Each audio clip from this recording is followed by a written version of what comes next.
श्री गजानंद गणपति देव की जय, सरस्वती मात की जय, राधा पुरुषोत्तम भगवान की जय. અધિક માસમાં આવતી પૂર્ણિમા એટલે કે પૂનમના વ્રતની કથા. દરેક માસની પૂર્ણિમા પૂનમ સરખી ગણવામાં આવે છે. પૂનમનો ઉપવાસ રહેનાર કે પૂનમનું વ્રત કરનારને ઘણું ફળ મળે છે. પૂનમના દિવસે સવારે વહેલા ઉઠી સ્નાન, ધ્યાન અને દેવ દર્શને જવું, પૂનમનો ઉપવાસ રહેવું.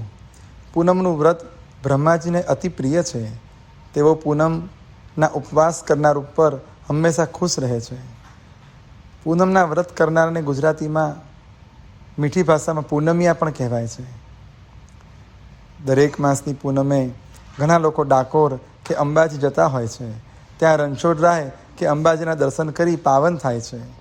12 માસની 12 પૂનમોમાં નીચેની 8 પૂનમોમાં નીચેના પર્વો ઉજવવામાં આવે છે.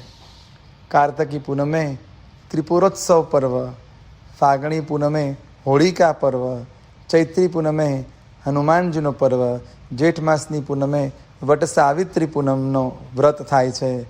અષાઢી પૂનમે ગુરુ પૂર્ણિમા, શ્રાવણી પૂનમે રક્ષાબંધનનો પર્વ, ભાદરવાની પૂનમે પિતૃનો શ્રાદ્ધનો પર્વ અને આસો માસની પૂનમે શરદ પૂર્ણિમાનો પર્વ ઉજવવામાં આવે છે.